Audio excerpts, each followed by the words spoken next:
Phenoms, tracking football's rising stars. I'm Andy, and I'm joined by Nino Brown and SC Romero. We have a jam-packed episode that we'll break down after the intro.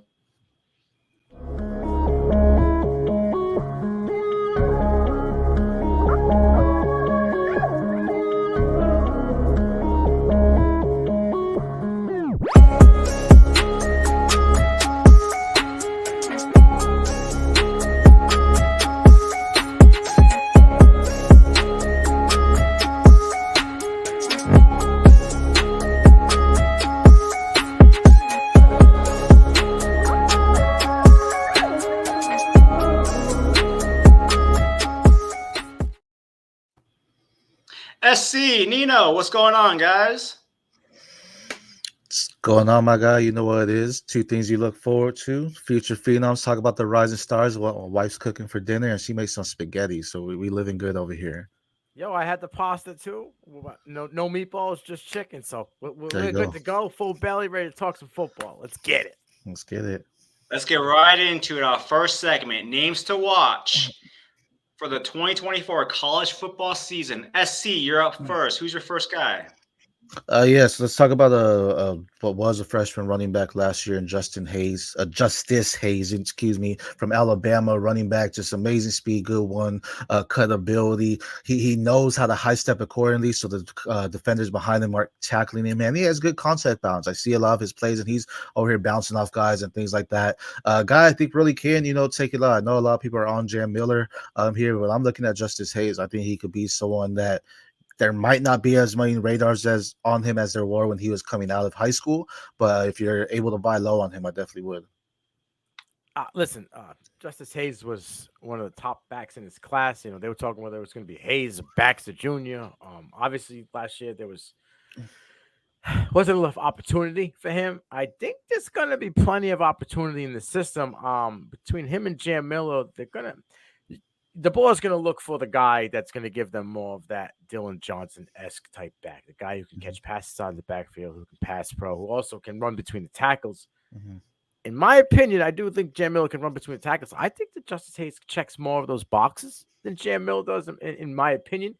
Again, new offense, new scheme. We'll have to see how spring camp works its way out, and then obviously fall camp, but I'm with that. I think Justice Hayes is a guy that people probably forgot about because he really didn't do much of anything last year. Mm-hmm. And there's a chance where he could be the RB1 or be 60% of the carries in that room. So yeah, I'm with it. Jam Miller, I feel he's the guy we're just waiting for, right? Like every year we're like, all right, this is his year, this is gonna be his year, and it just hasn't quite happened quite yet. So I like him, don't get me wrong, but I agree with you. I think Justice Haynes checks more of those boxes that he could just find more relevancy when they need him to. Where not that Jam Miller is a bad back, it's just you're gonna see more opportunity because he can play around in different schemes more so than Miller can. I think. Agreed. I think if you're a fan of Jam Miller, what you're excited for is the new coaching staff. We saw last year he kind of fell out of favor with Nick Saban, lost his role to Rodell Williams. He's gone to Florida State, new coaching staff in. If you are in on Jam Miller, that's what you're hoping for. Nino, who's your first guy? I'm gonna talk about a guy that transferred to a new school, but I think it's gonna be a new place, but the same outcome, and that would be Kelly Akari. Right, he was at UTEP last season. 48 receptions, over 1,000 yards, 7 touchdowns. I'm not a math major, but you do that real quick division there, you're getting like 21 plus yards per catch. I mean, and you're going to say, UTEP didn't play the top competition, and I'll agree, but against teams that were good, UNLV, 4 receptions, 97 yards. Liberty, top 25 team by the end of the year, 5 receptions, 109 yards. He's 6'1", 195 pounds. He could kind of play all over the field. He played out wide 68% of the time. He was in the slot 33% of the time. He's a chain mover. 35 first downs last year for UTEP. Had close to 360 yards after contact. Now, listen, new head coach over there, right? Coming over, new quarterback, Blake Shapen. Wide receiver room, I believe, in my opinion, is kind of open. Yes, okay, Kevin Coleman's coming over from Louisville. Also, he transferred on from Jacksonville State before. But, Justin Robinson is the only returning redshirt senior. Outside of that, and Creed Whitmore, it is wide open for this gentleman. And we've seen what he can do. He's a big play guy. I'm not saying he's going to get, 100 targets, but if you're looking for a guy that's a rising star, a big play guy who's going to put those wow catches, those wow plays in factor, I think this is a guy you want to target. Listen, Blake Shapen likes to air the ball out, right?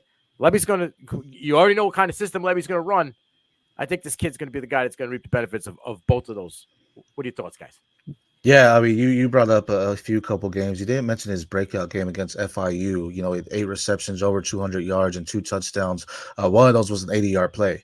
You know, so this guy can definitely stretch the field. He can find the open zones and the coverage. That something you mentioned. You know, you don't think 100 targets. Honestly, in college football, I'm not really looking at how many targets they get. I'm looking at what they do with the ball in the hands and, Right. you know, what they're doing at getting open and things like that, right? And you mentioned it earlier, 21 yards per catch. And that's amazing. You know, he gets it after that. And in the SEC, that's what you need. You don't need 100 targets, 90 receptions. You just need to get the yards because you got some dogs on there. And it seems every year we sleep on Mississippi State, but every year they seem to just gain a little bit of momentum. So this will be an exciting offense to take a look at because he's someone that can definitely help them just get the ball to the end zone very quickly. He is Tula Griffin's replacement. Plug, play, go to the end zone. Big play McGee. Yeah, I do like that call. And we know with Jeff Levy's system, if you can target a wide receiver in that system that you know is going to get fed, it will lead to points. SC, who's the next guy that you want to talk about? Yeah, so we're going to go IDP here, and we're going to talk about linebacker Jay Higgins from Iowa. You know, in 2022, this guy learned from the Butkus Award winner, which is best linebacker in the nation, and Jack Campbell. Last year, he led the FBS in tackles with 171 total, 79 of those being solo. He's around. He's everywhere on the field. He's the natural leader of the team. Iowa produces some dogs at the linebacker position, and I truly believe Jay Higgins is the next one. He has patiently waited for his opportunity. Last year, he struck gold and said, "This is mine now. This is my defense." And we're just going to see an evolution of that. Does he hit 171 tackles again? It's very possible, but I think we're going to see more solos this year because he's going to understand what he needs to do to get to it. So we may see a little bit drop back on the full tackles, but he's definitely going to be out there and make sure his voice is heard.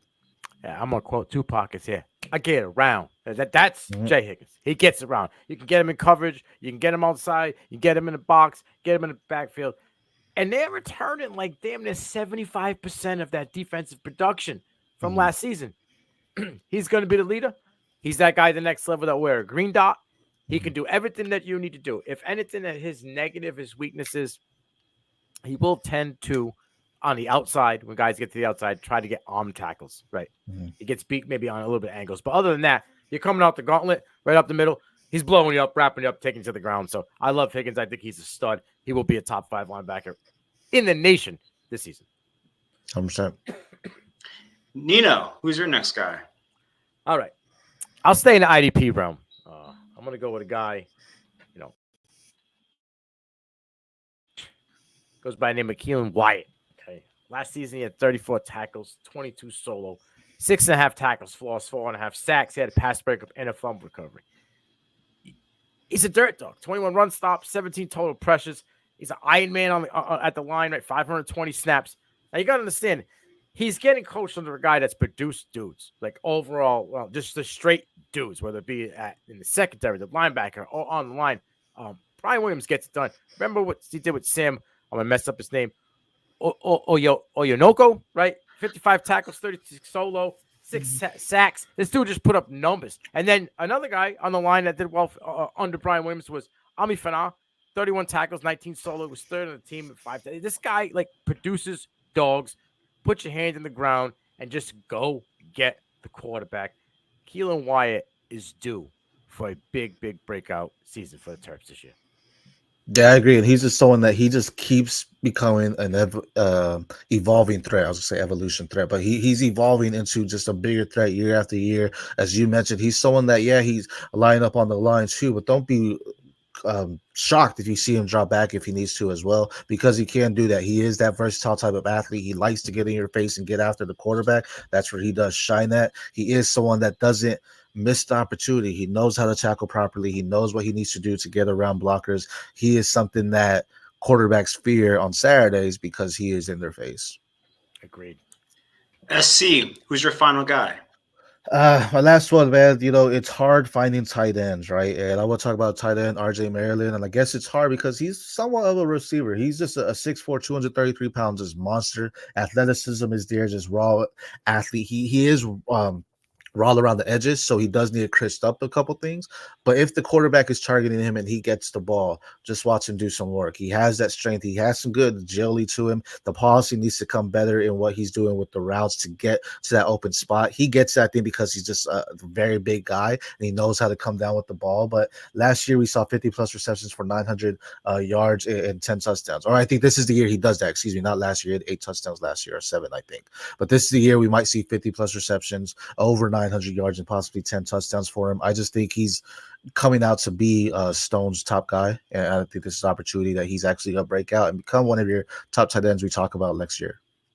About 48 hours ago, RJ Maryland went and did the hammer dance in his dome when Preston Stone released that he's fully cleared to come back to play football.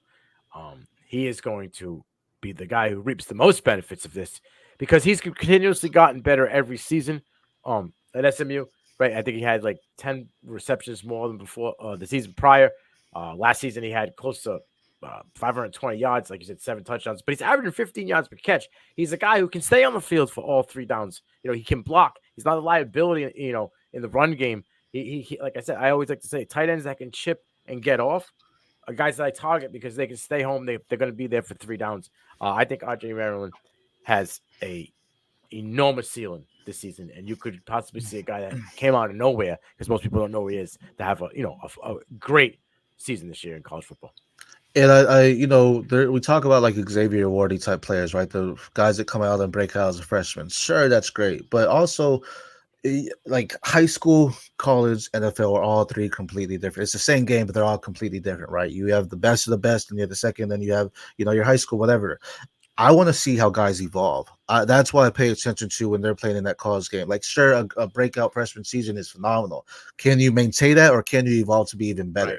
Right. And same thing with RJ Maryland. He's waited to get his shine, and he got it last year. And now we're going to see him actually shine all over the world because he's going to be just that top guy that we talk about. That's a great asset because he's learning the game, learning how to get better each year, and he's becoming, again, that favorite target. And he's going to be working with another mobile quarterback. They're just going from one mobile QB to the next. And I truly believe that a tight end is the favorite asset to a mobile quarterback because he's the closest guy that can, reroute themselves right near him outside of a running back. But yeah, I like Maryland. He's a big body guy. 13 touchdowns in 2 seasons. He knows how to find the end zone. And in fantasy or even at the next level, you find the end zone, you find time to get on the field.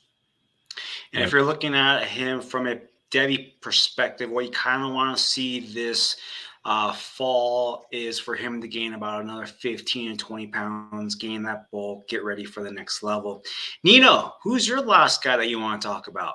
I think this is a guy we're talking about with just opportunity and the fact that there's pedigree there. I'm going to go with Nate Burleson II, okay?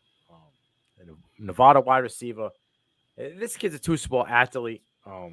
He's a basketball player, right? He averaged 15 points per game, close to 3 rebounds per game in high school. Obviously, we know his dad, right?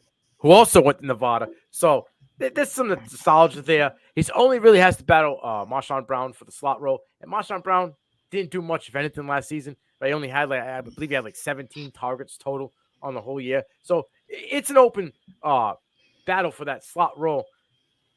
But what I like to see is their wide receiver coach, David Gilbertson, right? He's coming over first year. He was over at Akron the last 2 seasons. We've seen what he can do with guys that can play in the slot, right? Josiah Gathens, 55 catches, 575 yards, and a touchdown. He does produce guys. Now, understand, Nevada is more of a run team, and he's going to set up that run, ground, and pound game. It's just what they've done. Sean Dowles is probably going to be their number 1 guy on the offense. But when it comes to running the ball, it leads to play action. And the guy who's fast, who has good hands and works that slot and can get open in space will also reap benefits here. I do believe, I'm not saying Nate Burleson is going to go into the top 50 wide receivers in college football, but I do believe there's a chance you could see a Pofleaf Oshlock ascension this year for Nate Burleson because he's going to take over that room in my eyes. Yeah, I mean, you hit on his, dual sport capabilities. He's got so his athleticism. I believe he was playing a guard. He's about Right. 160, 6'3" or so. And he was playing a guard, but yeah, you can dunk. So his vertical is there. He's gonna get up there and make sure he gets those high point balls. I think he becomes an asset to it. He brought up his dad, also went to Nevada. He's gonna be joined by his brother Nehemiah Burleson as well. He committed there. He's on the defensive side, plays the edge. I think he plays some tight end too. But having your brother there, someone you played ball with since you were young, right? Diapers and things like that is always just a great motivation, right? Because you know who the guy is on the upside of the ball. So now it's like, all right, we're going to continue to iron sharpen iron and make sure we both get it what we need. So I just love that fit for him. I love that we're seeing a bunch of guys that, for me, we grew up watching play, and now we're seeing their sons come out and be like, okay, I remember your game now when I see it translate. It's going to be exciting to watch because, again, he does have a lot of open opportunity to just be the main guy because he knows how to get open. He's going to take what he learned from the court, put it on the gridiron, and sometimes when you see that, you get some nice fireworks in you. So I want to see what's next. We've seen a lot of these two-sport basketball players, football players come on and excel. I mean, granted, we knock him a lot, but Keon Coleman, basketball player, is shown on. He's had success. Multiple touchdowns, double-digit touchdown season. So it can be done. And like I said, the pedigree is there. It wasn't like this kid just decided one day he wanted to play football. He's probably been playing football, since he's been a little kid. So.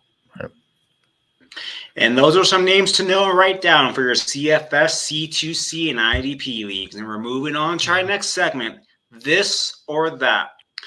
First one, Anthony Richardson versus Jaden Daniels. SC, you're up first. Man, I need to say Anthony Richardson, bigger guy. We saw the mobility of him. He got hurt last year. Right now, what I need to see in Jaden Daniels is what he's doing when he's escaping the pocket. Only because the Florida State game lives in my mind, just seeing him get hit, and I don't want to see that happen in the NFL because we're going to see him go down, just like Anthony Richardson did too, and I hope he evolves and learns that. But right now, based on the athleticism, based on having that year of experience in the NFL, knowing, hey, I need to make the slides and not go straight up against these guys, I'm hoping that becomes Anthony Richardson. He got smarter, but right now I'm gonna take the guy that had that year of experience over Jaden Daniels till I see it happen. And I'm really afraid Jaden Daniels goes to New England, and that's I don't like that. So, but I'll take Anthony Richardson right now. I don't even know why you put this on the doc. You had a busy week. I understand. I get it. I truly understand. Anthony Richardson never, in all of his seasons combined, put up one season in the realm of Jaden Daniels. He can't even throw the ball accurately halfway as much as Jaden Daniels can. And what have we seen in Jaden Daniels that I have not seen in 3 years, including 1 year in the NFL? I know it was shortened, out of Anthony Richardson. I've never seen any passing progression at all. He does not get better. Less than 55% completion percentage in the season that gets you to the NFL. They drafted this dude on a pure athletic basis. Not often. Yeah, he can throw the ball like Joe Milton, but we see what Joe Milton is, right? Like Jaden Daniels is a dude. He ran for 1,000 yards and threw for 4,000. This isn't even a question. I saw this on the doc and laughed. I'm like, I could sit here and go like line after line on why Jaden Daniels is a better prospect, a better reason to draft, a better play to start at quarterback than Anthony Richardson. With Anthony Richardson, you like playing the lottery. You're the guy that likes to go home with a full basket or go home empty-handed, drunk as a skunk. With Jaden Daniels, I think the floor is so much closer. You know what I mean? Like, you don't have to worry. Like, the ceiling and the floor isn't as big of a gap. With Anthony Richardson, the elevator could drop out of you, and you're sitting there, holding shit in your lap. So I'm going to take Jaden Daniels here. I don't give a shit about the elbow, the burst of sack. We watched Allen Iverson have the same burst of sack and be a perennial all-star in the NBA. Give me Jaden Daniels. Shout out to lottery. It's like $1 billion right now. So if one of us hit, expect some new things for future Phenoms, right? But so let me ask you this: you mentioned like 4,000 passing yards. Do you think, or it doesn't even have to be? Do you think just is there a team in these top 3 picks? Because you assume Anthony or Jaden Daniels going top 3, right? That's okay. In these 3 top teams right now: Chicago, New England, and then who's number 2? Washington.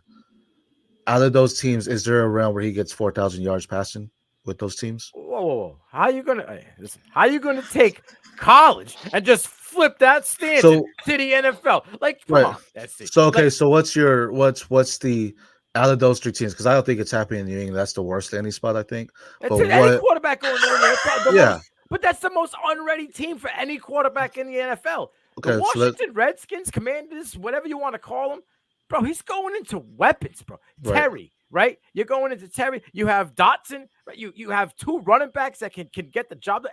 Austin Eckler, yeah, he might be past his prime, but he's still a weapon. B-Rob, dude, gunshot wound, blood dripping down his freaking hip, can still go out there and get off 3, 4, 5 yards per carry. He's going to the Commanders at the number 2 pick, and he will probably put up somewhere between 2,500, 2,700 yards passing. He'll probably get somewhere between 350 to 550 yards on the ground, and he'll probably somewhere between 25 to 30 total touchdowns. Anthony Richardson, not doing that, my friend. Not this year. I don't know if he'll ever do that, to be totally honest with you. Okay. First statement. I think I like where Anthony Richardson is at with Pittman there and what they have there right now. So we'll see. I think that's going to be a better topic. Say something to me when I mentioned Josh Downs, that Pittman's value and all that goes down because of Anthony Richardson, because he's more of a rushing quarterback and stuff like that. But now you're saying that you take Anthony Richardson because Pittman's there. So what was negative with Pittman is now a positive because it's I'm confused. Yeah, so I'll say again what I said earlier with Anthony Richardson. If we see him evolve, I'm gonna take him all day because I think he can evolve into something transcendent, as you mentioned, just with the arm strength that he can. Of course, we said Joe Milton there as well, but I think that arm strength and that ability to be a quarterback can definitely benefit him more to stretch the field. We'll see if that happens. Bigger guy, bigger everything. I think we need to see what happens with Jaden Daniels and if he understands, hey, I can't be taking those hits. That's the big thing that concerns me going to the NFL for a rushing quarterback. Any rushing quarterback is learn how to not necessarily take those hits, because all these guys will definitely slide and they're not going to wait for you. They're not going to say, oh, let you take some time and slide here. He was taking the hits to get the bag. When he gets the bag, he's not stupid. And guess what? That franchise is not going to be stupid. That's going to be a $40, $50 million investment. They're going to tell him to slide. He's going to learn real freaking quick. But Anthony Richardson hasn't adjusted to anything. There was no adjustment when he went from last year's NFL or his previous season in Florida. There was no change. And you're drafting Anthony Richardson for what? His rushing ability? Daniels is better. Okay. To my defense, that topic did last 8 minutes, so I consider that a win. All right, Andy topic number 2. Jackson Arnold versus Malachi Nelson. Nino, you're up first. So I know which way SC's going with this one. I was ready. I have a feeling anyway. And all I'm going to say is you can take your California Player of the Year back-to-back years. Give me the national Gatorade Player of the Year. That's all that matters, right? The guy was better than all of them, right? And he's also been the Texas Gatorade Player of the Year back-to-back as well. So if it's Texas, California, I'm going to go Texas. I'm also going to go with the guy who's thrown for 7,000 passing yards and almost 70 touchdowns and rushed for almost 1,600. They're close in stature, but they're not the same in build. They're not the same beast, okay? Malachi Nelson will give you them wild plays. Jackson Arnold will give you the wild plays and run your ass over. Jackson Arnold is, if Johnny Manziel, non-alcohol and drugs, and Josh Allen were met into an incubator made in a test tube, put out, you're getting Jackson Arnold, okay? You got that big Howard Observer arm. You got a guy that's not afraid. You got a guy that'll tell you that he's better than you and then go out there and show it to you. I already questioned Malachi Nelson because he transferred, okay? I give a little bit of a leeway with them because Lincoln Riley's a fraud. But if you're that guy, you just stay there and you show it. Like Devin Brown might be delusional, but he was like, I'm that guy. And he will stay at Ohio State until the cows come home. I want a guy like that. Jackson Arnold ain't going there. You could bring anybody in that room. You could have brought Dylan Raiola in there. Jackson Arnold wasn't going anywhere. You know what I'm saying? Give me Jackson Arnold because I think in the end, Jackson Arnold is going to be the guy that gets drafted in the top 3, not Malachi Nelson. So you thought I was going Malachi Nelson? Yeah. No, from production wise, I like Arnold. I think Arnold's the better quarterback there. But if we're looking at Devi or C2C games, there is hope Malachi Nelson puts up the better year because he transferred down, right? So that's what we want to see to say, okay, are you that guy like you mentioned? He hasn't proven that, and now it's like, bro, this is your opportunity to show it. You have it's hard to say a bigger chip on his shoulder because he's going to the SEC and Arnold, right? So he really has to show it, just like Quinn Ewers has to show it. Like, you're going to the SEC. This is your year to say, okay, I am that guy. This is who this is what the Big 12 is now missing.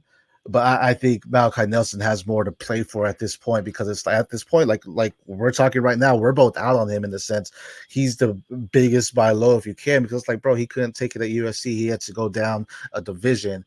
Not a division, he's still in the D1, but he had to go down to a different conference, not even a Power 4, to be like, okay, yeah, I can start. So if he may produce more, because we're just going to see him go out there and give it all on the field.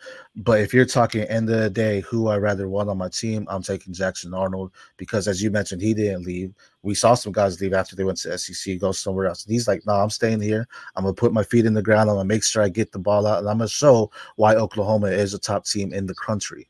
So he ran Dillon Gabriel out of Oklahoma, bro. Dillon Gabriel had a career year. That dude couldn't commit to Oregon faster. It was like 48 hours. Dillon Gabriel, I'm going to Eugene, because I know Jackson Arnold is the real deal. And next, and Malachi Nelson couldn't beat out Mims. What's his name? Is it Mims or Miller? No, Miller. Moss. Miller Moss. Couldn't beat out Miller Moss. A couple of year backup. I know Caleb was there, but couldn't beat out Miller Moss. Come on, that right there speaks volume. That's a red flag for me. Yeah, hope this guy shows out, because as you mentioned, we talked about bright California kid, about stud, and same thing goes with Dante Moore. It's like, all right, bro, now we need to. Yeah, there's a lot of eyes on you, and it's not for good reasons right now. So, next matchup. Wide receiver, Michigan State, Nick Marsh versus wide receiver, Oklahoma, Zion Kearney. SC, you're up first. This one was interesting, going back and watching them, because they're both very talented players. I gave the edge slightly to Kearney. I think he has a little bit better footwork, just smoother footwork than him. Reports say that Kearney ran, 4.28. I don't know how legit that is, but there are some reports that came out saying he was running something like that as well. Accelerates great off the line, can catch in traffic, and has some good size as well. And 6'2", I'm going to take Kearney. I feel like you just gave me layups this week. I really do. You know this is my guy. Bro, I'm going to tell you something right now. Nick Marsh has the opportunity as a true freshman to be wide receiver 1 at Michigan State. You like A.J. Brown? You like Nick Marsh, okay? With better route running. That's a fact. This kid has got it. 4-star, big body athlete. He's an alpha, future outside wide receiver, physical. And he's got top-end speed. He could improve it a little bit, but he has that speed. 6'3", 200 pounds at 18 years old. Are you kidding me? He has a big catch radius. He makes underthrown and out-of-range throws look easy, right? He's a 3-sport athlete. He is a contested catch monster. His senior season, he had 8 touchdowns, 718 yards, right? He also had 314 kick return yards, and he ran the ball for 400 yards. This kid is I can do, they say jack of all, master of none. Whatever this kid does, he is a master of. This kid, Nick Marsh, is going to burst on the scene, kind of like a Luther Burden did. He's going to do it in the Big Ten the same way, and this guy is going to have big, big, big numbers. Nick Marsh, all day, every day. Kearney's a good receiver. Nick Marsh is an alpha. And actually, I do have for Nick Marsh, I said go Gary mentality, and you brought up the contested catch. That's probably why, because Kearney had to do stuff with his feet, so that's why I said tad smoother with that footwork, because I saw more plays where he had to do something, where Nick Marsh, he's going after that bar and bringing it down. He's winning your 50-50 balls all day. So I like those points for him, but yeah, I'd say Kearney. And that was our this or that segment. Let's get to our next. 5 statements with Nino and SC. Statement number 1, Clemson wide receiver Antonio Williams will have 70 receptions and 900 receiving yards by the end of the 2024 college football season. SC, you're up first. I said, nah, I don't think he's doing that. That's 70 and 900. I have him more around like 63, 67, maybe 720. I think him and Tyler Brown, they're both going to be in contention there. We're going to see, I need to see this Kate Kublik that we were talking about in the past come to life again. And I just don't see him being that guy that gets that much production. Sometimes I just don't want to talk. Did you watch this guy? Did you watch him his freshman year? Last year he was hurt. He didn't play. He only played like 4 games. Last year. I mean, his freshman year. This dude, I call him Agent Zero because he reminds me of like a Steve Smith type receiver. He's out there playing physical, playing like a pit bull, playing over the middle. You try to hit him at yards after the catch, big play capability. He'll cut you up in the field. The thing is, he'll cut you up early at the line of scrimmage. He'll beat you at the line of scrimmage so bad that you don't even want to chase this dude. You mentioned Tyler Brown. He's hurt. Not even playing the rest of spring practices. So my guy's already got an edge up on him. I hope that, Randall takes a step, because Randall taking a step means that my guy, Antonio Williams, is going to draw less doubles, because that's what he was getting most of the time to start off the year last year. And he's still averaged close to 10 yards per catch, 22 receptions for 220 yards, 2 touchdowns, in only 5 games. All right. The problem is just unleash the freaking Kraken that is Garrett Riley's offensive system. Give Dabo a bottle of Jack Daniels, put him in the office, let that MF go to sleep. If you let Garrett Riley run that TCU system, you are about to see Antonio Williams emerge as one of them future bright stars. Fully healthy, coming out the gate ready to cook. Cade's cooking. If they release that system, 70 isn't a problem. The 1,000 might be a problem. That is my concern. I think he can get like 75 and probably stay around that 900 roll. If he can hit those big plays, I think he can get to 1,000. But I think he hit a possibility. So now you're on board. Then it was 900. It wasn't 1,000. 70 receptions, 900 yards. Yeah, I think he can hit that all day. See, sometimes as a host, it's not about the topics you pick. It's about knowing your co-host and what they're going to do. That brings up the good topics. Statement number 2. There will be 6 running backs drafted by the end of day 2 in the 2025 NFL draft. Nino, you're up first. Andy. I'm gonna start calling you fucking Pat Sajak, dude, because you just spinning this wheel. This one is a funny one because this is right there. I got 6 guys that have capability. I just don't know if all 6 can make it, because obviously one of the 2 is going to take a hit. Is it Judkins or is it going to be Henderson? So one of them guys is obviously out. So that automatically kind of cuts me down to 5. All right. And I'm willing to say the 3 guaranteed are Judkins, Gordon, and Hampton. Okay. I think those 3 are going to be within the first 2 rounds this year.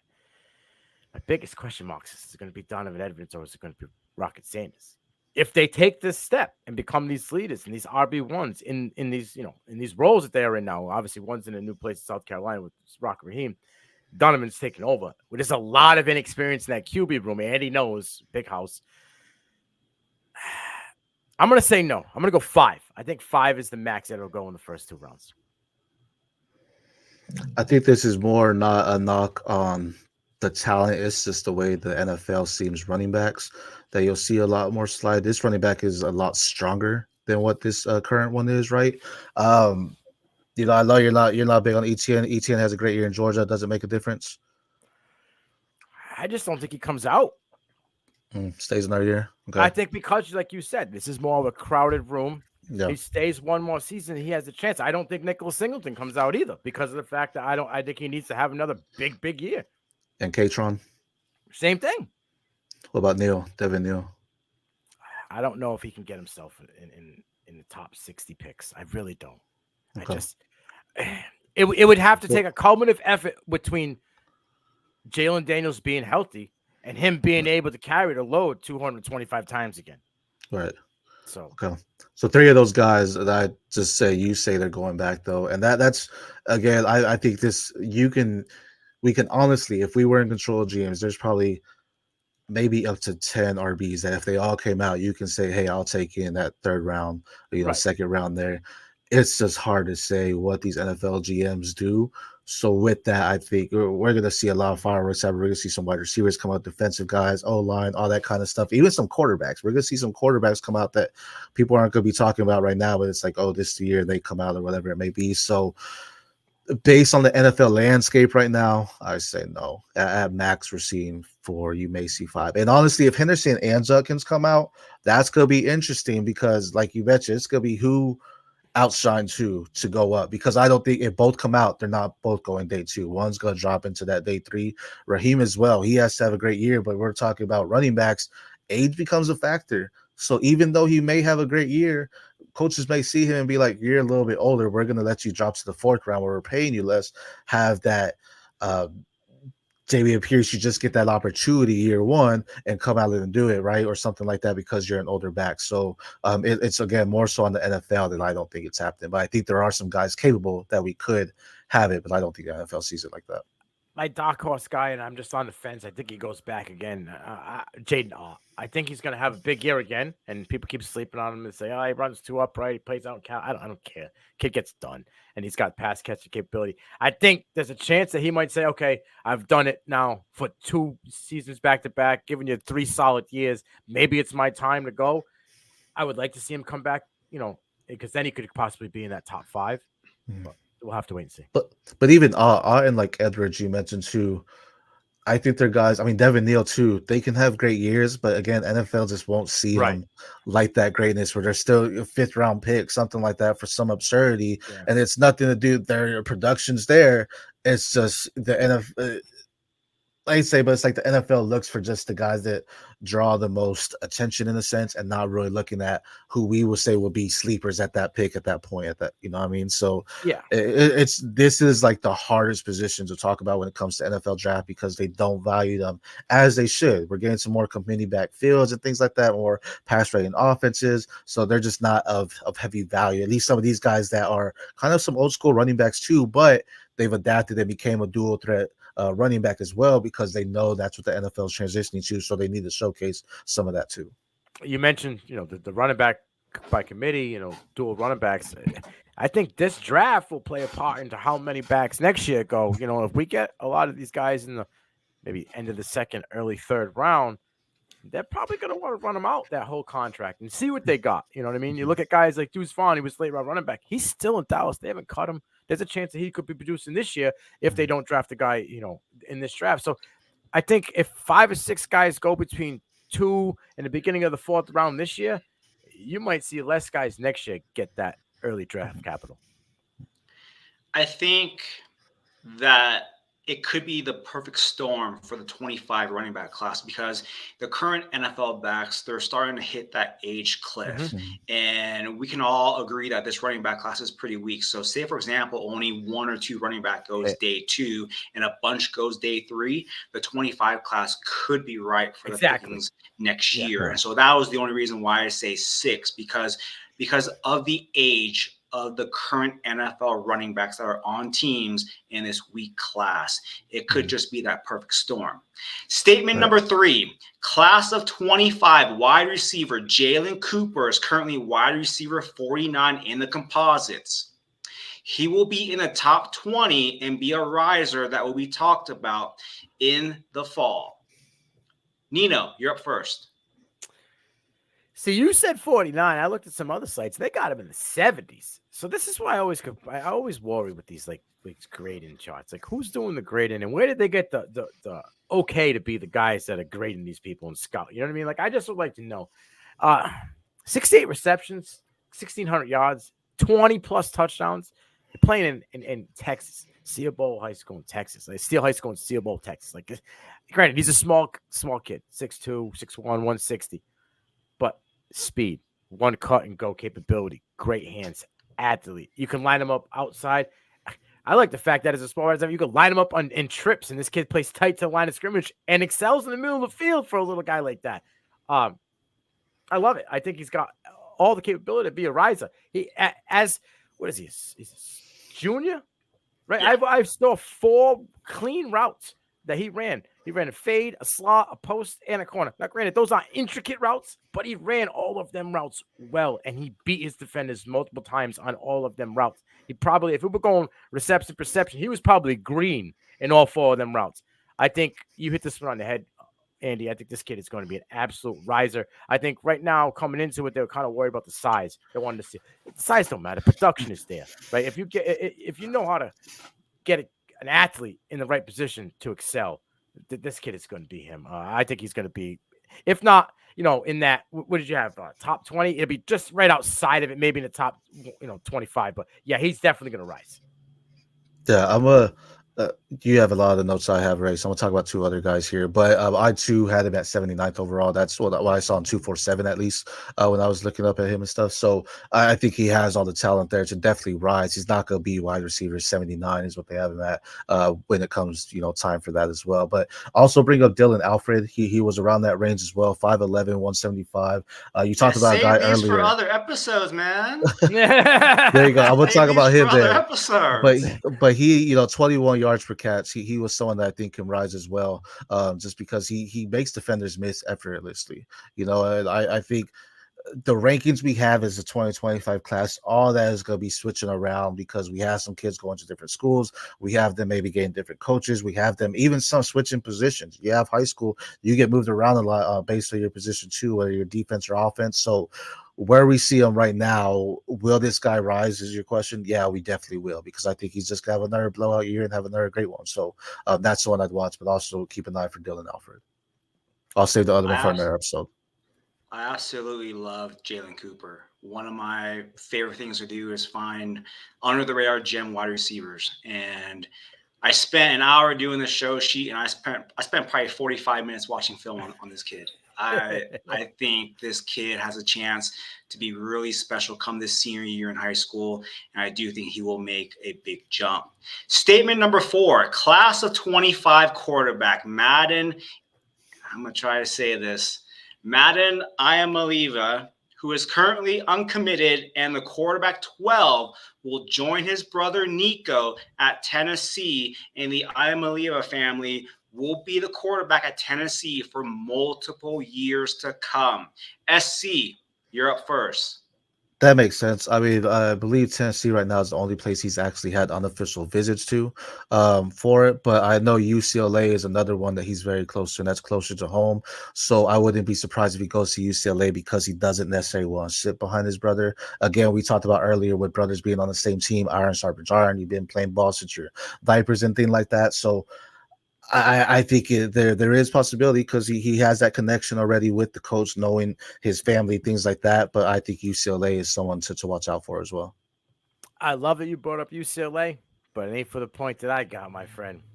They got a guy they signed this year in that coaching staff that all he does is get the best out of quarterbacks, has a great offensive scheme.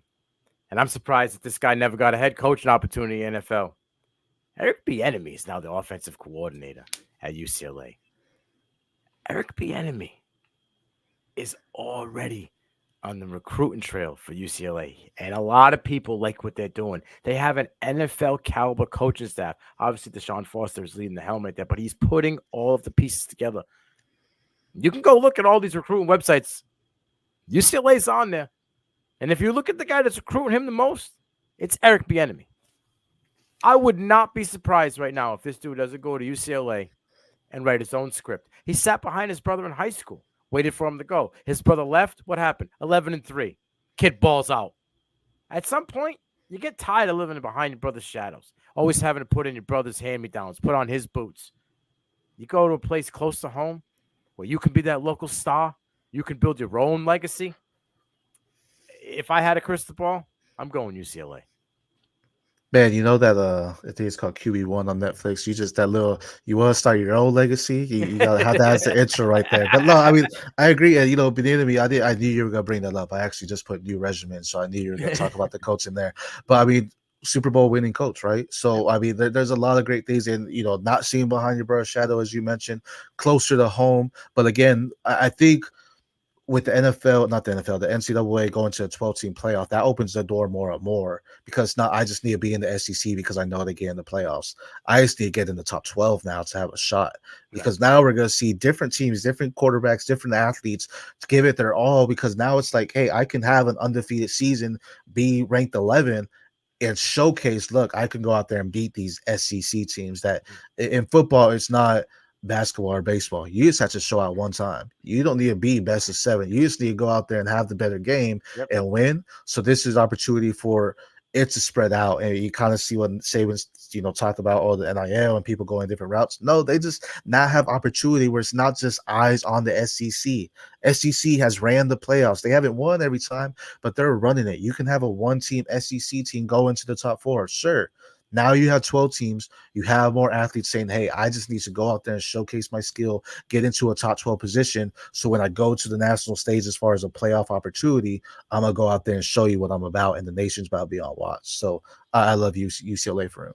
And now they're the real deal. It's no more Pac-12 BS, right? They're playing the big dogs. So this kid's like, I can do it, and I can do it without them saying, oh, we did it out west. Nah, he did it against the top competition, and he balled out. So I think it's a very good possibility.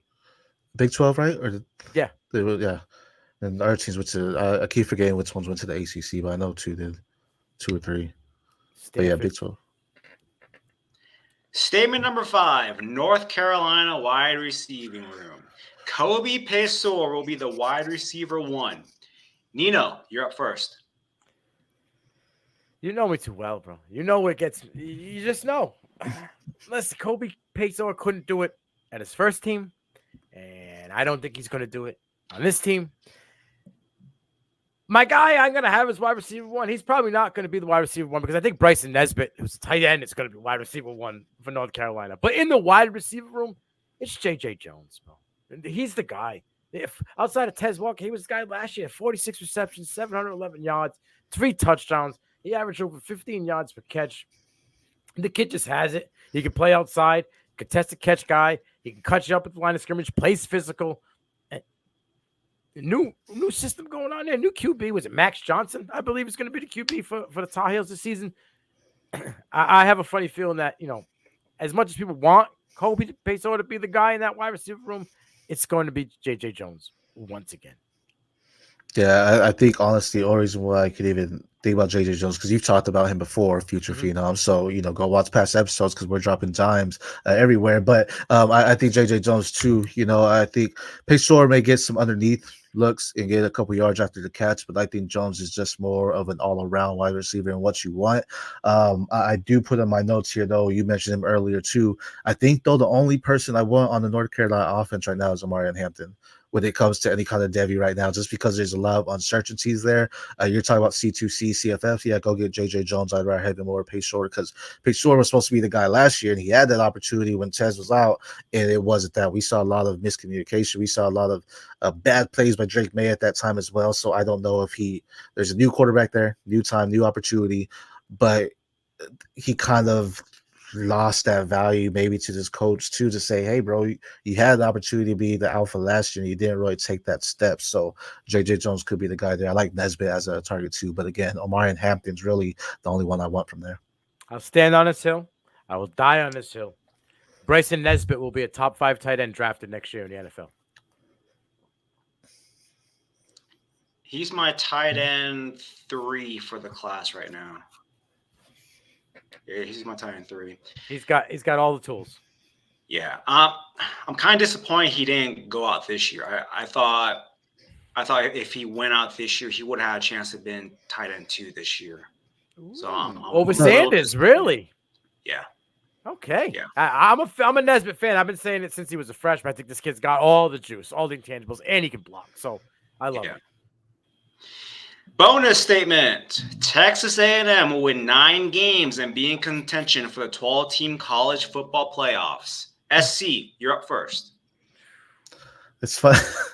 I'm laughing at my notes because I think they win 8 to 10, and that's exactly what you're asking, right? 9, so right between. So possibly, I think there's toss-ups here because do they beat Missouri? That's going to be something I think we have a talk about.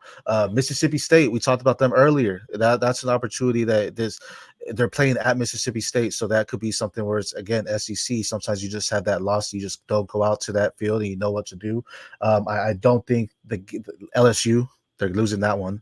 And then their final games against Texas, so that's going to be a big one as well. That's just your rivalry in Texas there. So it could be, but I think there's a possibility they lose 4 games. So I'll say no. College Station. Fun time. If you haven't been there, it's fun. I've been there a couple times. Great time. So the biggest question mark for me is Wegman back. Is he going to be fully healthy? Is he going to be at the helm? I'm going to run through the schedule real quick. There's a very good chance if Weckman is at the helm and Riley Leonard is not 100%. I know he was back in an ankle brace throwing passes earlier than expected. But there's a good chance because the game is in College Station against Notre Dame. They could win that game. Don't let the Aggies Wait, against who? Notre Dame, Oh, ranked yeah, 5, by the Yeah, way. yeah. They would be beating a top 5 ranked team in week 1. That all you are doing is feeding the Mike Elko train and starting a fire in College Station that nobody really wants to see, because then they could go on a run here. McNeese Cowboys, W. At Florida. Florida's got a lot of problems. That's probably going to be a W. Bowling Green, W. At Arkansas. I like Taylor Green, but did he find out how to throw? Can he throw the deep ball? Can he throw the bucket throws, right? He has talent, but there's a lot of questions. If Weckman's at QB, they have all the pieces. I mean, there's questions in that wide receiver room, but they got a good old line. They got a couple of running backs that can get it done. You're looking at an Aggies team that can start out 5-0. 5-0. And then head in to a matchup against Missouri at home and probably get dog walked in their own stadium. Now, my question is, after that, can you rebound? Can you right the ship? You got an off week, right? And then you're going to Starkville. Mississippi State's kind of up in here. If you can right the ship, you're looking at 6-1 against LSU. Another game where you're probably going to get dog walked at home. It's at LSU, right? I think. No, it's at home. It's at College Station against Okay. LSU. So I would have to think. But you never know. We'll have to see what Garrett Nussmeier shows up, right? Because if he's not ready, if he's not what we think he is, this could be one that goes down the ages. Excuse me? I'm just saying, if he's not, I think he could be. I think he's going to be a guy. There's alternate realities. Gotta think about multiverse. There's a verse where he's not. That's right. So that could be one of these games where, like, we're looking to see who's the guy coming out of this matchup. That's the dude. Is it Nussmeier? Is it Weckman? So they could lose that. You know, they could win that game. I think they're going to lose that game. So that's 2 losses, right? So you're at 6-2. South Carolina, that's a W for Texas A&M, right? It's in South Carolina, but that's a W. Then you got an off week. New Mexico State, that's a W. And I think they lose back-to-back games. I think Texas A&M going to Jordan Hare at the end of the season, like, either Peyton Thorne is going to figure it the hell out, or they're going to sit his ass. And it's going to be the White Walkers coming with Jon Snow for all the glory in the end. We'll walk away. They put the pieces in. They lost Cadillac Williams. They brought Derek Nixon. They're not really skipping any beats here. They're not falling back. I think you're going into Jordan Hare at the end of the season. That is not a very easy task. So they're going to lose 2. So they lose 4 games. Does 4 games get you in the college playoff? I don't think so. I think you have to have 3 or less to be even in question, to be possibility of being in the top 12. So, no, I don't think they make the playoff. You mentioned being 5-0 when they go to Missouri. That may be the worst thing that can happen to them because they'll be on that high horse like we're undefeated. And Missouri is a team that they're going to slap you in the face if you go in there and undervalue them at all. So there's a round where maybe they lose that game to Notre Dame and they're like, okay, we need to get ourselves together, get 4-1, go to Missouri, but now understand we can't play like we did against top 5 Notre Dame. We need to go out there and actually show out. So then that could reverse the traits and say, let's start this and potentially get them to 3 losses, assuming they lose to LSU and Texas as well and beat Mississippi State. There's a lot of things that can happen, but I mean, you brought up a very good point. 5-0 going into Missouri, you can't go in there and be like, we're a great team, we're doing this. There's still a lot of football left to play after 5 weeks. You know what I mean? So you can't go in there and take that loss as an undefeated team to Missouri and then turn around and go Mississippi State and then LSU. That stretch right there, Arkansas, Missouri, Mississippi State, LSU, and South Carolina, that's a heavy stretch. I do have them beating South Carolina and Arkansas as well, but those 3 games in between, that's heavy. And you have to at least win one of those games, if not 2 to be in the top 10. You have to at least do 1 to consider a realm of possibilities of being in top 12. Now, I will say it's not just all about the talent. Eli Drinkwitz is like, how do I compare him? He's kind of like a Rudy guy, right? Or that kid in high school that had the talent on your football team that you just pushed around and like he never got out there. But then he went out and got some of the big guys as his friends. And then everybody stopped pushing him around. And then he got his opportunity. Now look at Eli Drinkwitz. He's out there getting top recruits. He's out there showing out. People doubted Brady Cook. Brady Cook was one of the top QBs last year. Oh, he's never going to keep Luther Burden. Luther Burden ain't going anywhere now, right? Eli Drinkwitz is an integral part to what they're doing in Missouri. And you're letting this kid get confidence, right? He's a grown-ass man, but I'm saying you're letting this dude get confidence in something that everybody kind of knocked him down. Multiple, he's not really a dude. Is he going to be able to do it in SEC? I don't know. And he's getting it done. Don't let them get more confidence. Two big things for A&M to start. We will see what Connor Wyman does, and then those running backs. Those running backs have a lot Ruben of hype Owens, baby.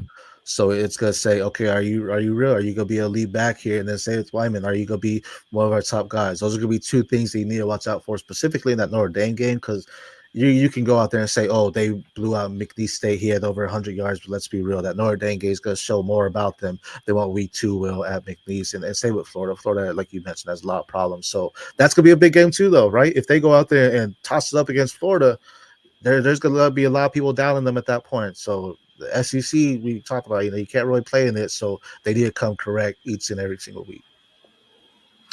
Those are our 5 statements. Now we're going to bring you some 2024 NFL rookies to think about. And SC, why do you want me to think about Keon Coleman?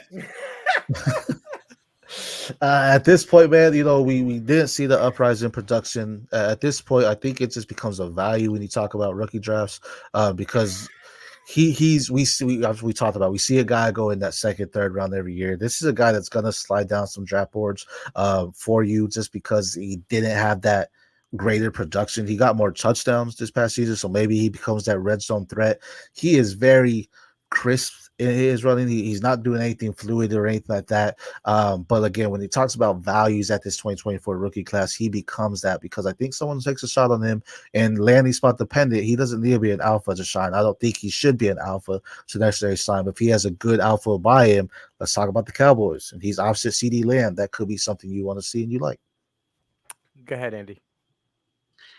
How is a second-round pick value when we're talking about Keon Coleman in this receiving class? That's what I want to know. We're talking about a guy that you're saying could be value as a second-round pick. I think he'll drop. I think he goes in the second round in the NFL. He could possibly go in that second, third round NFL, but he's going to slide down your draft board in third round, fourth round. That at that point could be a value just because his draft capital was higher than what that draft pick became for you. Where do you have Keon Coleman in your top receiving ranks? 1 second. It's probably got him top 15. I think right now, I do have him at 11. So you have him at 11. Who do you have at 12? At 12, Cowing. Who do you have at 13? Corley. Who do you have at? Right. You have. I'm getting real confused here about your rankings. You have Coleman at 11. Who do you have at 10? Roman Wilson. Okay. Where is your cutoff for how many wide receivers do you think get picked by the end of round 2? I think we could see up to 9. Coleman, if you want to throw Coleman in there 10, I think Coleman could get more draft capital than Roman Wilson. I think people will just fall in love with his hold on a second. Did you just say? I am so confused right now. You said that.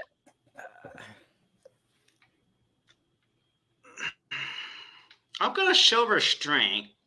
I want to know your thought process of what you just told me. Based on your rankings, you have Keon Coleman 11, you have Roman Wilson 10, but you also believe Keon Coleman can get round 2 draft capital, but you don't think Roman Wilson can get day 2 or round 2 draft capital. You also think within the first 62 picks in the NFL draft, you think possibly 11 wide receivers are going to go in the first 62 picks. Or 64 I think there could picks. I think there could be up to 10 possibly in the first, yeah. I don't. Well, when I do my rankings, though, I'm not looking at what I think the NFL will do, because I think that's completely not happening. What I see, how I rank them, how they're ranking them, right? So I think Coleman, based on his physical traits, NFL teams will love that, and they may draft him higher than what they would do someone in Roman Wilson, who I personally have higher than Keon Coleman. Hold on, Okay. real quick. All right. You don't factor in what his NFL production would be into your rankings or where he would work into the NFL? Not until post draft, because then I need to see the landing spots and what they do for that. But production, yeah, I mean, yeah, you can't say that. But again, I think that draft capital becomes a completely different story, right? Like I may have Bo Nix as a top 4 quarterback for me right now, but I don't think that he's going to be a top 4 quarterback off the board. I think you have May, Daniels, and Caleb Williams going top 3, and then you could throw in JJ McCarthy, right? So just because I have them ranked that way doesn't mean that's, I think, how the NFL actually works out when it comes to the draft time. Let me show some restraint. So what exactly are your rankings about then? To put it nicely, because I'm trying to understand based on your rank, because you're with the FF universe. You guys are dropping 120 player profiles in like 90 days. I want to know, what exactly are you ranking then? Are you ranking it based on their college production? Are you ranking it based on what you think they're going to do in the NFL? Are you ranking them based on their potential in the, like, what exactly goes in your thought process with your rankings? Because what I'm trying to gather is, if you have Roman Wilson at 10 and you have Keon Coleman at 11, but you think Keon Coleman can be a second round NFL draft pick, but then you think he slides in your dynasty rookie picks, I'm trying to comprehend how all of this works, because none of this, the pieces, they're not stringing along for me. I'm kind of being put in all these different places that don't add up. Right now, I do it with what I see on tape and what I like about them on tape. So it's just honestly barely sold on that when it comes to when I'm looking at them and ranking them. But again, I think NFL teams value them or look at them differently, and they could draft them. I had, for example, a couple of years ago, Tyquan Thornton. I didn't even have him on my rankings, and he went in as a second round pick. And nobody did. You know what I mean? Yeah, so you know what I'm saying? So that's what I'm saying is I think Coleman, based on his physical traits, will get higher draft capital, but I think there's a potential. I'm seeing in some mock drafts where he is sliding. I think that still happens, being that third round pick, fourth round pick of the wide receiver. You end up getting the second round because people may be higher on different guys. But again, with the NFL seen as that draft capital, when the draft capital comes, rankings will adjust because of landing spots and where they're at and the opportunity. And that's when I'll talk about this is what I think they could do at that NFL level. But right now, there may be a wide receiver that we go second or third round that I'm not even mentioning in my top 25. You know what I mean? But then he's someone that, okay, well, maybe he becomes of value in that third round, as I said, Tyquan Thornton, because you hope that opportunity is there because the team took a higher draft pick on him. So that capital, I think, may be there. But based on what I'm seeing in mocks, based on my rankings as well, I think he's someone that may slide in your rookie mock drafts because there's going to be other pieces you can do as well. Well, mocks are irrelevant. Sure. Doing mock drafting, that's just pretty much what other guys, what they like and stuff. So doing mock drafts and doing your rankings based on mock drafts, it really doesn't make any sense to me personally. So based on what you told me, your rankings are based on the film and who you like the best. So you have Roman Wilson at 10, Keon Coleman at 11, you have Cowing at 12. Those are your preferences in who you like while you watch their tape, right? Yeah. Okay. So you think Roman Wilson gets round 3 probably because of his size. You think Cowing gets what, like a round 3, round 4? Yeah, possibly. I think he'd go into late day 2, possibly into around day 3. And then you think Keon Coleman can get round 2? Possibly, yeah. I got a question. This from my mental measuring stick. And I think I'll be able to figure this out, because when I factor in my rankings, I do factor in like what they would bring to the NFL table, what NFL GMs would see, what their possibility would be in their playing style, their win percentage in college, their college production, their route tree, stuff like that, where they can they play all over the field. Where do you have Ricky Purcell in your rankings? Because this is going to be my measuring stick. I have him at 9. Essie, I love you, buddy, but I'm totally fucking confused. I'm so fucking confused. It doesn't even make sense to me. The fact that that Roman Wilson is below Ricky Purcell and Keon Coleman is behind Roman Wilson, but yet you think that Roman Wilson could get second round. I don't even know how to put it together. I'm like that guy watching the show when the clear screen comes up and numbers go on the thing and he's just trying to point. That's how I feel right now. I'm just totally lost. For what I'm looking at the rankings. I think Coleman could possibly be the ninth wide receiver or 10th off the board, but I have him right outside the top 10 for me. So what does he bring that Ricky Pearsall or Roman Wilson don't bring to an NFL caliber team? Because I see it like totally the opposite way. I see Keon Coleman can be a red zone guy, and that's about all he can bring to you. Maybe some contested catches.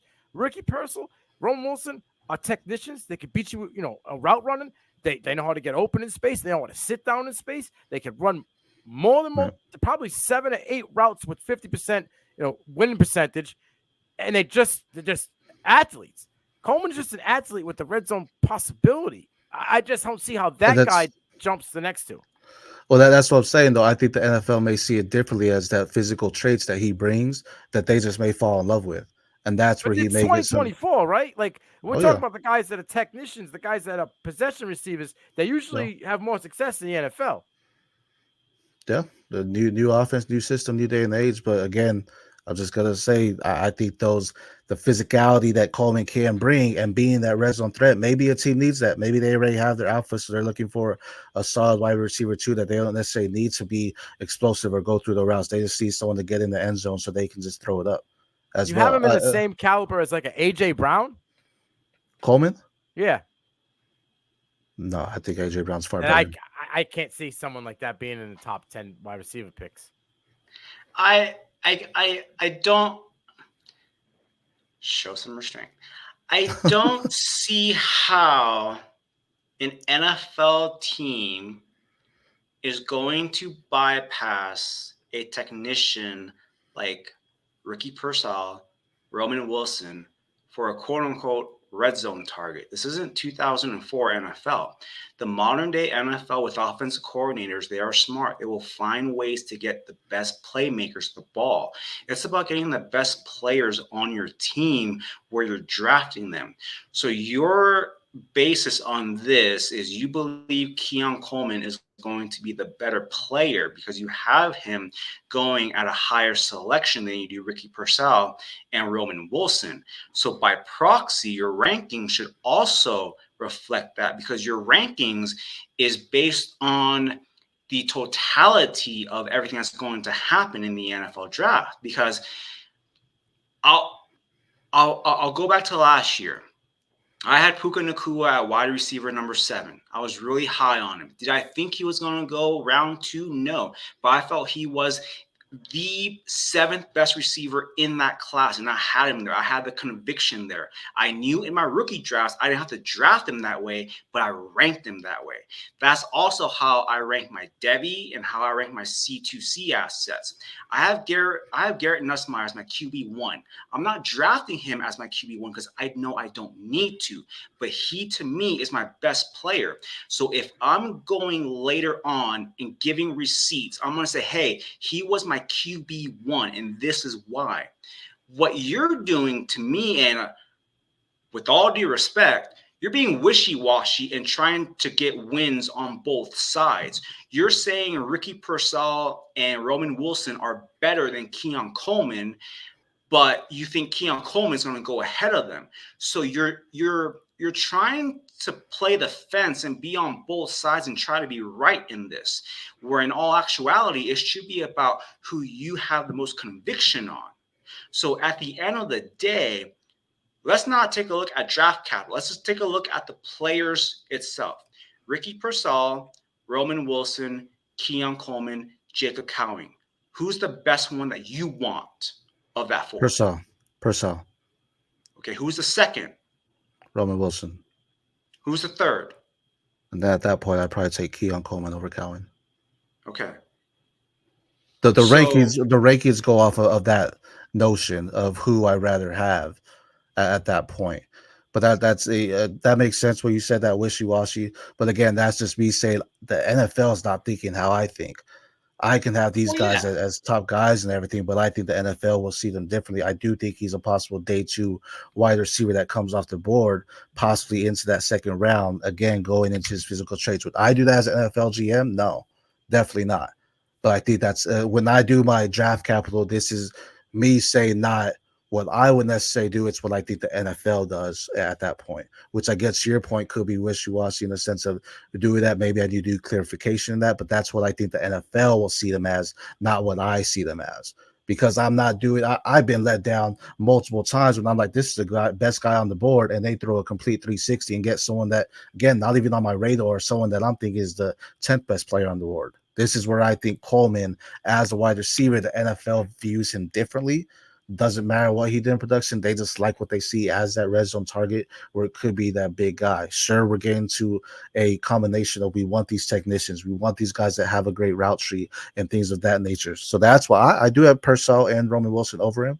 But I think when it's all said and done, we're going to have teams that saw Coleman just handle the ball, get up to those high points and get it, and fall in love with that rather than finding a guy that can go all around the field for you in a sense. Does that make Before we move on to the next thing real quick, where do you have Leggett?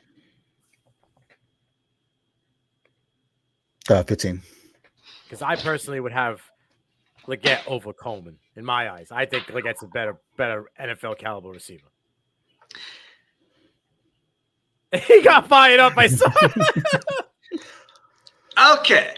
What does Keon Coleman do better than Xavier Leggett? And I am hoping you tell me something that all these Dynasty FF accounts who didn't know Xavier Leggett was 90 days ago. I'm hoping you say the specific phrase. For what Coleman does better than Leggett, right? That was your question? Yeah, why do you think Coleman is a better prospect than Xavier Leggett, and why is Xavier Leggett ranked where you have him ranked? Was there a specific reasoning? No, I just saw what he did towards the end. They kind of dropped on, and I believe he didn't have great production towards the end for Leggett, so he dropped down my ranks. I did at one point have him higher, and then it transitioned over. What do you mean by the production in his final year? Xavier Leggett's production in his final year was simply superb. He's talking about the end of the season. Yeah. I don't give a damn about the final 3-4 games of the season. Xavier Leggett got hurt, and South Carolina wasn't in any contention. Wait, Andy. The last 4 games of the season, Jacksonville State 9 for 217, 2 touchdowns. The following week, Vanderbilt 9 for 120, 13 yards per catch. The week after that, week 11, Kentucky 6 receptions, 94 yards, 2 touchdowns. Against Clemson in the loss, 6 receptions, 68 yards. What's not to like about? Where was the fall off? Mind you, all of this was happening while his quarterback was under duress with less than 3 seconds to throw. He dropped some. Did Keon Coleman have a worse second half of production than the Xavier Leggett? Just the go game, the ball being after that. I think Leggett. I think he's gonna be one of your day 3 guys at that point too. So you would have drafted N'Keal Harry over Deebo Samuel and AJ Brown and those guys because just go get the ball. That was what you just said to me. Pretty much is the reason why you have Coleman over Leggett because he go get the ball. Yeah, I'm pretty sure Leggett went and go get the ball more and scored more touchdowns. Yeah, red zone kind of guy. Yeah, for sure. Not a red zone kind of guy. I wouldn't. No, Leggett did it all over the field. Coleman. At that point, too, AJ Brown, no, but I probably would have taken N'Keal Harry or Deebo. I'm done. Andy? When he was coming, that would have been me when I was looking at it. Nobody, not a GM in the fucking world, beside a New England's GM, had N'Keal Harry over those guys. The fact that you just said you would have taken N'Keal Harry over the rest of those guys, no, I said over Deebo, not Brown. I would have taken Brown still, but I probably would have done that. I'm still flabbergasted. Yeah. I don't even know how to do the rest of the show. But again, that's one of the guys, right, that ended up jumping the board, right? And then you're like, okay, maybe take the shot on this guy. The outliers that were terrible, and Taekwondo and N'Keal Harry. I'm like, oh, I don't even know what to say right now. Okay, what does Keon Coleman do better than Xavier Leggett? I think he's a better red zone target to me to be in there, and I ended up. Okay, I must say this to preface. I was literally the first guy to be on Xavier Leggett, so I will preface this. But have you watched any tape of Xavier Leggett for you to say Keon Coleman is a better red zone target? Keon Coleman? We're talking about Keon Coleman, the guy who can't get separation. The guy that last time got open was in middle school. That guy you think is a better red zone target than Xavier Leggett. Have you seen Xavier Leggett? Have you taken a look at his metrics in his senior season on PFF? Have you looked at any of that? Yeah.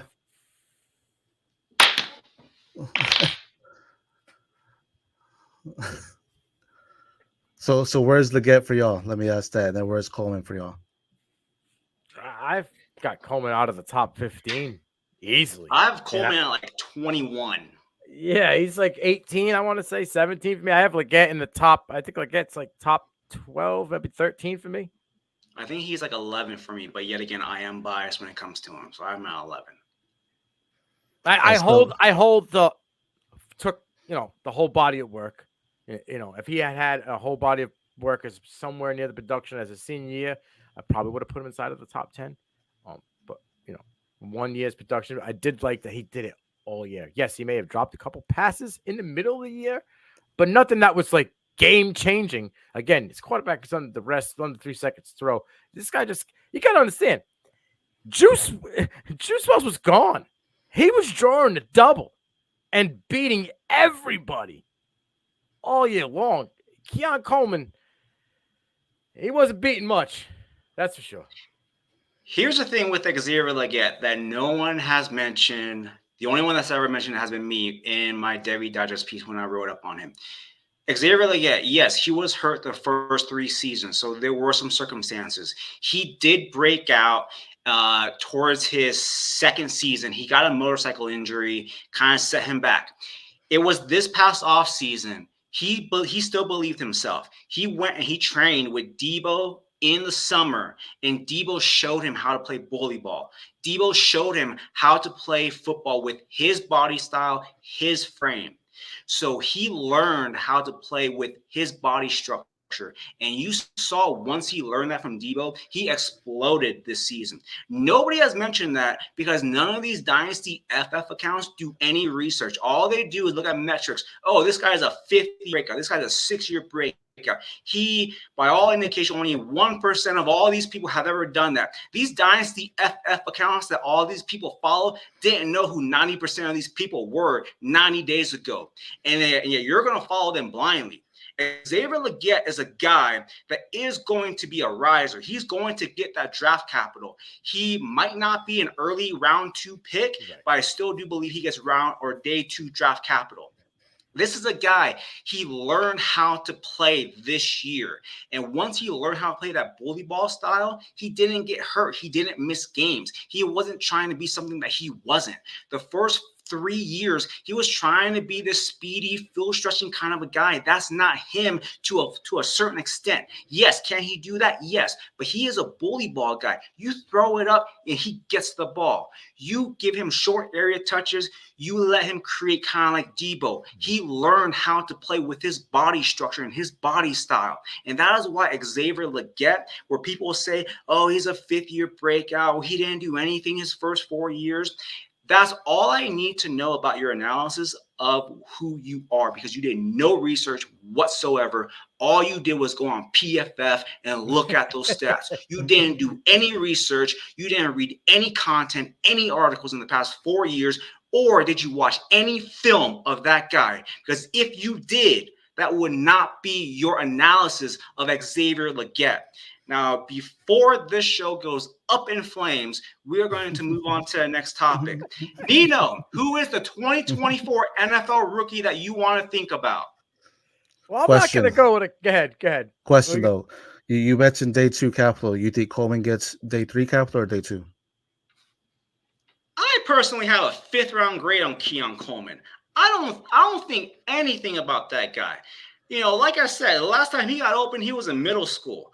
I just don't think that kind of a football player translates into 2024 NFL. In 2004 NFL, yeah, I think he would be a round 2 guy. But in 2024, with how the corners are, with how defenses are playing, and with how if he can't get open against a future salesman, how is he going to get open against a physical corner in the NFL who is getting paid $40 million to cover a receiver? And you give him a guy that's Keon Coleman that couldn't get open against a 5'10", 170-pound car salesman in college? No, thank you. He's a 5th-round grade to me, and that's where I have him. And, that I just don't understand why people like Keon Coleman, but they don't like Xavier Legette.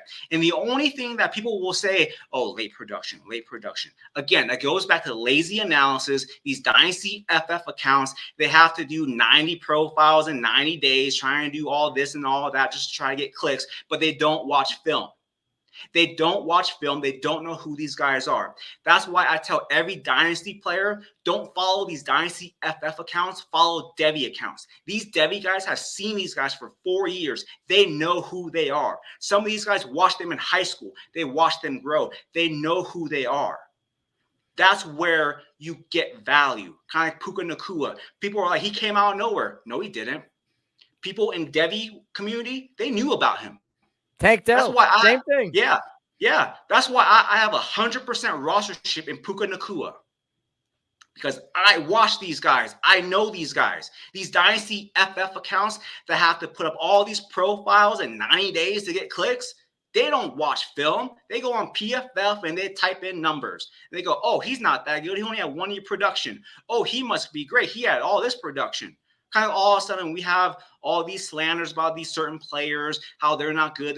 All they're doing is just trying to get clicks. In actuality, they haven't watched a single game any of these players played. They probably never watched Drake May play in college. They probably never watched Caleb play in college. They probably didn't watch any of these guys play. Because they're too busy watching NFL. So all these Dynasty FF accounts that do all these threads and on Twitter and, oh, this is my RB1, this is my RB2, and Xavier Legette, oh, he's not going to hit because he's a 5th-year breakout. Do some fucking research and get back. Get him! Get on my level. Little mellow. Get back to normal. Let's set the mood again. All right. Now, Andy, before we set him up on a soapbox and he got fired up, my breakout guy, Andy. You talked 5th round. I'm going to go with a guy in the 4th to 5th round. A quarterback out of South Alabama and Carter Bradley. Okay? This kid is a leader. He has a strong arm. Came over to South Alabama in his 2 years over there, 66%, close to 6,000 yards, almost 50 touchdowns, only 19 interceptions. He's a tough kid. He's got good size, 6'3", 250 pounds. He can throw off platform. Last year, he was 3rd in Sun Belt Conference in percentage, and he was 4th in pass efficiency with 151.3. He had an unbelievable pro day. People aren't really talking about it because everybody likes to scout the helmets and not scout the players. He was on the Major Applewhite system. Major Applewhite is a former, Big 10 quarterback that just was able to produce. Big 12, excuse me. And at his pro day, he had both the Steelers and the Jets. Now, prior to the Russell Wilson and Justin Fields trade, the Steelers was a good spot. It could still be a good spot because Russell Wilson isn't going to be there forever, right? Justin Fields may be the future. Carter Bradley's a guy you could just learn for a year or two behind Justin Fields. If anything were to go down, he is mobile. He can throw off platform. He wouldn't be I think in my eyes, he probably would be a better play than Mason Rudolph was. And we've seen how long that kept Mason Rudolph around in Pittsburgh. As for the Jets, I think that is pie in the sky. You go there, you sit behind Aaron Rodgers for maybe a year or two. If it's only a year, now look at that room. Look what they're doing. They went out and got Mike Williams. He's going to be there for at least another year outside of this season. You have Garrett Wilson lined up, right? You have Breece Hall. You have a couple of young guys in that backfield. They've done all the pieces to protect Aaron Rodgers up front, and now they're boosting the defense. It would be a prime spot for him to learn for a year or two and then take over the reins to New York.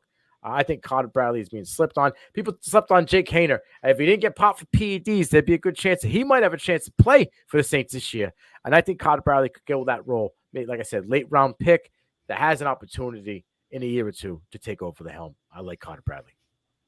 Like he brought up Mason Rudolph. He's poised in the pocket, right, and just stands there. And he's willing to take the hit, but he also knows how to lead his wide receivers, which is something you don't look at. The Jets is a great landing spot because I don't think they go quarterback early. So day three, if they take someone, Zach Wilson's not their guy. We've seen that, right? So who is replacing him? Grant, they could go after a quarterback next year as well. But right now, I mean, if they get any kind of quarterback, that's a value there because right now, to me, anyone could beat out Zach Wilson, regardless of what's happening, right? If Aaron Rodgers goes down again, take the guy that they're drafting if they end up getting someone in the NFL draft. Definitely a guy to watch out for. Don't scout the helmet because, again, he's just someone that has all the traits there. But I think when you're talking about it, you're talking about the NFL draft, right? Sometimes they end up scouting the helmet when it comes to it, so he may get that late draft capital, but that doesn't mean sleep on him. And those are some rookies to think about. Now, rookie values, they fluctuate daily, and that leads us into our next segment, the stock exchange. Nino, who's your stock guy? Well, I'm going to go with a guy out in Eugene. I know SC's a big Oregon Ducks fan. They just lost their running back coach, right, in Carlos Lachlan. And I think that is going to be a humongous loss this late in the stage of the game here. We're going into pretty much, we're getting into like a little over halfway through spring practices. Most people are already having their games, spring games coming up, this weekend and next weekend. And they're trying to find a replacement for him. Now, Lanning said all the right things, right? Carlos did everything great for them, good production, and that's not going to hate on anybody trying to better themselves and go on to the next step. So it is what it is. But for that reason alone, I think that this running back room is going to take a hit. I think Jordan James, I think Noah Whittington are going to take and feel this hit of losing this bulldog of a running backs coach. So I think they may get more pass opportunities, but I also think a guy like tight end Terrence Ferguson, who was a nice weapon for Bo Nix these past couple of years, is going to see some uptake in these short area targets. I could see a lot of tight end screens. You might see stuff like that. They like to run screens with speedy wide receivers, but Oregon always comes up with these crazy packages. But when you lose someone like that, and you're going to go more to a pass game because that's what you know right now, the guy that can keep that run game around, they say small passes, short area passes is just like an extension of the run game. Give me Terrence Ferguson. This kid's got 40 receptions in multiple years. I think he can get to 50, 55, especially now. And this kid is another kid that if he has a big year, look out for him being in that top 5 to 7 tight ends in this class. You brought up the running back coach leaving, and Dan Lanning, head coach out there in Oregon, said, I know how great Oregon is, and this is a great opportunity for us to get better. So, he's ready. He understands what impact I think that makes on them losing the RB coach. And I think it's a testament to show how great his coaching is because he did wonders for their running back room, and now you don't have that. So who's the next man up? Who steps up? Speaking of Ferguson, 263 yards after the catch, just a guy that every quarterback needs, a tight end that can go get open, get the catch, make sure it happens, and gets you some extra yardage as well. He's not breaking away or anything like that, don't get me wrong, but he's still going to get you an extra 5-10 yards here and there after he gets the ball in his hands because he knows what he needs to do. He has some physical strength to him to be able to stiff the guys off and everything, and then again keeps his feet moving forward. So I think Dylan Gabriel's going to fall in love with him in the underneath as well. I mean, another point that I wanted to throw in there was Gabriel attempted 134 passes on the 10 yards last season. He was 80% completion, right? Elston Stroger was his tight end. 13 of his 23 targets came under 10 yards. He made 11 receptions. So when it gets hot under the collar, Gabriel's looking for those running backs, those tight ends, in them short areas. I feel like Ferguson's going to be that guy. What also helps is he's a 3-down tight end. Like he can chip, block, and get off. He can stay. He can also go in motion and play on both sides of that line. He's not restricted to one side, which helps him his usage because he can line up in multiple packages. So I think Ferguson is going to have. I think he's going to take that step this year. I think this is kind of like an addition by subtraction for Ferguson. Speaking of hot under the collar, SC, I wanted to apologize. I didn't mean to go off on you. I just get very, and people, So that's what I want to say. I got hot under the collar. I apologize. I appreciate it, man. But this is what Future Phenoms is, right? We got to set it straight and let people know where it's at. We're talking about the rising stars and who to watch. If you can't share your opinion or you get heated about it, then this show isn't for you. So, no, I appreciate your apology, but none taken here, man. I take your insight very gratefully. So I appreciate it. But, hey, you got your takes. I got mine. So it's all good. And SC, who's your stock exchange guy? We're gonna go IDP. You know, I try to switch it up, offense IDP here, but Fentrell Cypress the second out of FSU. He said he was returning there. They need a leader. This is a guy that knows what he needs to do to be a leader in the ACC, to step up. You had some defenders, Jared Verse leaving, right? You have some Keon Coleman. We talked about him leaving, right? You have all these guys leaving. They need someone that's a veteran presence, and this guy is gritty. He can get up at the line. He can do some run stops. Had 10 last season. He's physical. He knows how to play in some covers. He has some speed to him. Just someone that I think to watch out for in your IDP realms at the safety, because I think he can go out there and make a big impact, knowing, hey, this to me, this should be his defense because he's been there and he is the guy returning. When FSU went down in flames last year because they didn't get in the playoffs, a lot of the guys left. He could have left, he said it, but he's like, nah, I'm gonna come back. I'm gonna try to redo this all again and help this team get to that championship caliber that we know we are. When you go and you say leave Ohio State and go to Michigan, leave Auburn and go to Alabama, right? Leave, say, I don't know, UCLA, go to USC. Hated rivals. You better be Himothy. You left Florida to go to Florida State, and you've been sitting on your hands for 2 years, my friend. Ain't nothing that he's done that jumped off the page to me. I love Cypress as a Gator. I thought, oh, this kid has that grit. He's got that instinct. He don't care. He's willing to take a risk for those big house calls, for those big plays. I've seen him getting burnt multiple times at Florida State by wide receiver twos, which made me sit back and say, maybe he doesn't have the dog in him anymore. Maybe he's content not being the guy. But then he returned this year, which makes me think maybe he's woke up. Maybe he realized this is all he's got and this is his time. So I'm kind of on the fence here with you. I don't know where I want to go. Is the stock up? Is the stock down? I do hope the stock is up for him, because when he was a guy at Florida, he had that grit, like you said. I just need to see more consistency. You said woke up and be that guy. I think exactly that. Like, he didn't need to be that guy. They had other playmakers on the defense. So now it's like, bro, like you just said too, this is your year, man. You came back for a reason. Let not that reason be you just want another year in college. Let it be because you're gonna go out there and show, look, Yeah. I am a top safety in this league, in this conference, in this nation. We'll go out there and show it. Now you got to put it all, because there's no one else. There's no other people necessarily there to make the defense look good. It's going to start with you being that veteran in the backfield, making sure you're vocal, making sure you're getting your defense hype, because you don't have those leaderships anymore. It comes down to you saying, all right, this is mine for the taking. Great episode, guys. SC, where can people find your work? Yeah, man. So you can find me at Defense Football Universe. We got things going out there. Draft day, we'll have a couple things there going as well.